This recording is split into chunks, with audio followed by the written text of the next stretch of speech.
Hi friends, Jackie Chan, Ralph Macchio, Ben Wang నటించిన Karate Kid Legends, karate బిడ్డ legend అనే ఈ cinema ఎలా ఉందో ఇప్పుడు చూద్దాం. లీ ఫాంగ్ అనే కుర్రాడు తన తల్లి ద్వారా బీజింగ్ నుంచి న్యూయార్క్ వస్తాడు.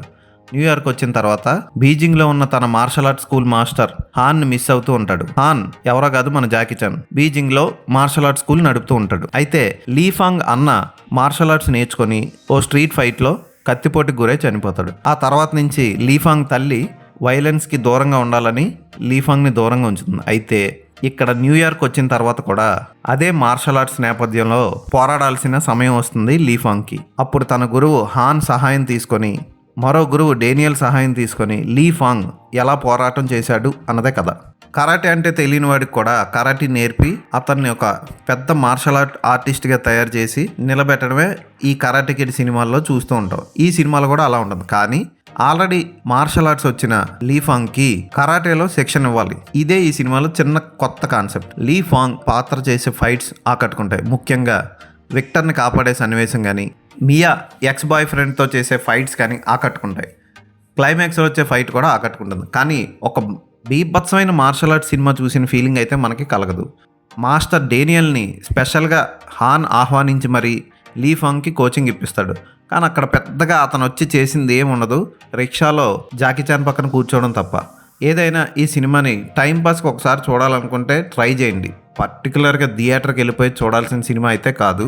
జాకీ చాన్ కూడా సినిమాలో చాలా తక్కువ సేపు ఉంటాడు. ఆయన కూడా పెద్దగా చేసిందేం లేదు ఈ సినిమాలో. మియా పాత్రలో సాదీ స్టాన్లీ చాలా బాగా చేసింది. ఆమె తండ్రి విక్టర్ పాత్రలో జాషువా జాక్సన్ బాగా చేశాడు. 1 ఇంచ్ పంచ్ గురించి లీఫాంగ్ విక్టర్కి చెప్పే సన్నివేశాలు, దాన్ని యూజ్ చేసిన విధానం బాగుంటుంది. ఇక విలన్గా చేసిన అరామిస్ నైట్ కూడా బాగా చేశాడు. మనం ఊహించిన క్లైమాక్సే జరుగుతుంది. పెద్దగా కొత్తగా ఏమీ లేదు. ఫోటోగ్రఫీ బాగుంటుంది. హాలీవుడ్ స్టాండర్డ్స్లోనే సినిమా ఉంటుంది. బ్యాక్గ్రౌండ్ మ్యూజిక్ కూడా సినిమాకి ప్లస్ అవుతుంది. కానీ మనకి కొత్త సినిమా చూస్తున్న ఫీలింగ్ అయితే మనకి రాదు. ఈ సినిమాకి నేను ఇచ్చే రేటింగ్ 2.5/5.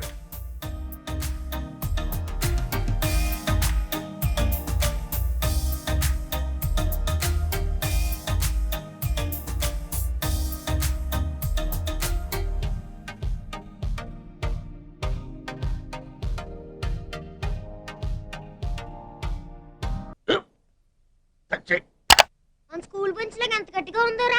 కొట్రా, కొట్టు, పర్లేదు, కొట్టు.